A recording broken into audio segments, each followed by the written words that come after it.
चलता हुआ आया, उसी रास्ते से चलता हुआ एक चोर आया। अब चोर को लगा ये बाबा जी पता नहीं क्या बोल रहे हैं, महात्मा जी पता नहीं क्या क्या सुना रहे हैं। अब चोर तो चोर है भाई, उसे क्या मतलब कथा बता से क्या लेना देना उसे। निकल रहा था बेचारा रास्ते में, देखा कोई बाबा जी बैठे कुछ कथा सुना रहे हैं। चोर को लगा 1 मिनट देखे तो ये बाबा कर क्या रहे हैं। वो चोर 1 मिनट के लिए पंडाल के बाहर दूर खड़ा हो गया और माइक की आवाज उसके कान में सुनाई पड़ी। महाराज जैसे वो चोर 1 मिनट के लिए खड़ा हुआ और महात्मा जी का बोलना हुआ, महात्मा जी ने क्या कहा, बोले भैया जीवन में 3 बातों को याद रखना तो तुम्हारे जीवन का कल्याण हो जाएगा। केवल 3 बातों को जीवन में याद रखना तो तुम्हारा कल्याण हो जाएगा। पहली बात, कभी झूठ मत बोलो। दूसरी बात, जिसका खाओ उसका निभाओ। और तीसरी बात, जीवन में जो भी करो सोच विचार करके ही करो। ये 3 बातें जीवन में याद रखना, बस तुम्हारे जीवन का कल्याण हो जाएगा। महात्मा जी ने 3 बातें कही, बाबा जी ने 3 बातें बोली। महाराज उस चोर को लगा मैं काहे को बाबा के चक्कर में पड़ा हूं, रात्रि का समय है, वही चोर हूं, कहीं चोरी करूंगा, काहे को बाबा लोग तो ऐसे बोलते ही रहते हैं। और महाराज वो चोर वहां से अपना हथियार कंधे पे रखा निकल पड़ा, चल पड़ा चोरी करने के लिए। लेकिन रास्ते में चलते चलते महाराज उस चोर के मन में, उस चोर के दिमाग में एक बात चल रही है।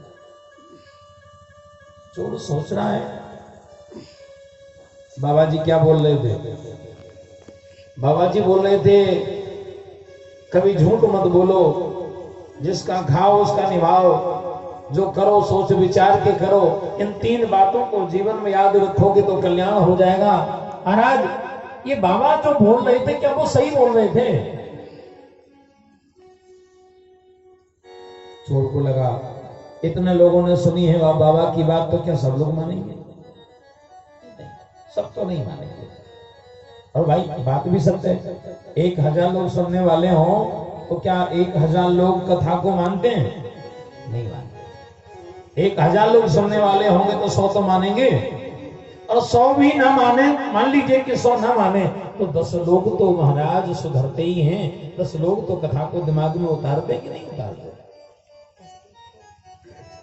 चोर को लगा कि मैं भी अपने जीवन में मारा फिरता हूं, मैं भी जीवन में बहुत परेशान हूं, क्यों ना एक बार बाबा की बात को आजमा के देख लिया जाए, क्यों ना एक बार बाबा की बात को मान लिया जाए, देखो तो आखिर होता क्या है, एक बार देखो तो आखिर होता क्या है। और महाराज आज वो चोर सीधा राजा के खजाने में पहुंचा चोरी करने के लिए।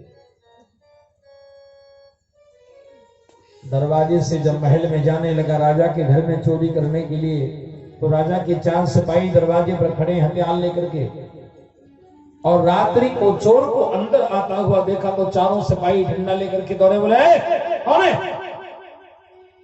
इतनी रात में 12-1 बजे ये कौन है? जोर से आवाज लगाई, कौन है? उसको लगा महात्मा जी ने कहा था कि झूठ मत बोलो, जो होगा सो देखा जाएगा, लेकिन आज झूठ नहीं बोलना। चोर तो आज सीना तान के खड़ा हो गया, बोले मैं चोर। दूसरा वाला सिपाही जमीन में डंडा ठोकता है, कौन है? बोले सुनाई नहीं देता है क्या? अरे कहा ना कि चोर। तीसरा वाला सिपाही बोला ये कैसा चोर है भाई, ये कैसा चोर है? चोर होता तो सिपाहियों को देख करके खड़ा रहता क्या? और कोई आदमी अपने आप को चोर कहता है क्या? बताइए, कोई आदमी चोरी करने आए और गलती से वो कभी पकड़ा जाए धोखे से, उसको पता चल जाए मेरे को किसी ने देख लिया है, तो चोर वहां खड़ा नहीं रहेगा, तुरंत वहां से दौड़ लगा जाएगा, भाग जाएगा, छुप जाएगा, कोशिश करेगा, बचने की कोशिश करेगा। और अगर पकड़ा गया तो बहानेबाजी करेगा, लेकिन ये थोड़ी कहेगा कि मैं चोर हूं, नहीं कहेगा ना। लेकिन ये सिपाही लोग सोच रहे हैं कैसा चोर है, ये अपने आप को चोर कहता है, विश्वास नहीं हुआ। चौथा वाला सिपाही फिर एक बार बोले कौन है? बोले कहा ना कि चोर। चौथा वाला सिपाही बोला कौन? बोला चोर।